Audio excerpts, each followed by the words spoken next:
MLC Nagababu Pithapuram పర్యటనలో భాగంగా కుమారపురంలో గల గోకులం గ్రాండ్లో పిఠాపురం నియోజకవర్గ జనసేన నాయకులు కార్యకర్తలు మాటామంతి కార్యక్రమం నిర్వహించారు.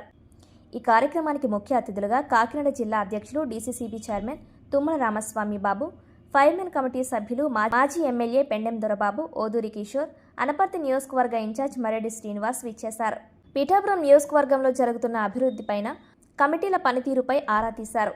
కార్యకర్తలు సమన్వయంతో క్రమశిక్షణతో ఉండాలన్నారు. తాను కాంట్రవర్సీ కోసం రాలేదని, పార్టీలో జరుగుతున్న ప్రతి కార్యాచరణ కోసం కార్యకర్తల నాయకుడిగా ఎదిగేందుకు కావాల్సిన అవకాశాలను జనసేన పార్టీ అందిస్తుందన్నారు. ఈ కార్యక్రమంలో వివిధ కార్పొరేషన్ డైరెక్టర్లు, పట్టణ ఇన్ఛార్జీలు, వార్డు ఇన్ఛార్జీలు, వీర మహిళలు, జన సైనికులు పాల్గొన్నారు.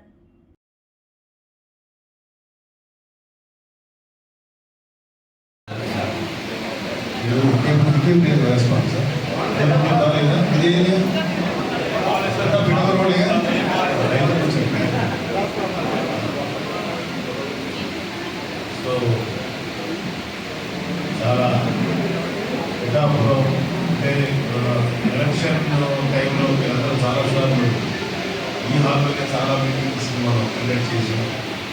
మీరు కనుక ఆ రోజు మాట్లాడితే నేనే కనుక మాట్లాడితే అలాంటి ఒక జెన్యూన్ జనసేన కూడా అలాంటి అభిమానాలని మాకు ఎవరైనా పర్లేదండి, పవన్ కళ్యాణ్ గారు మాత్రం ఉండాలి, నా ఏ పవన్ కళ్యాణ్ గారు అనుకున్నది కాదు. ఇక్కడ ఎకానమీ కానీ రైస్ మిల్లు పిఠాపురంలో ఓపెనింగ్ ఉంటే నేను ఆహ్వానించాను. వాళ్ళ అభిమానం కోసమని నేను ఆ పని మీద వచ్చాను. ఈరోజుగా ఇక్కడ ఉన్నటువంటి మన కళ్యాణ్ గారితో పనిచేస్తున్నటువంటి బాబు, గౌరవాన్ గారు, మన కార్యకర్తలతో ఒక అరగంట పావు మాట్లాడదాం.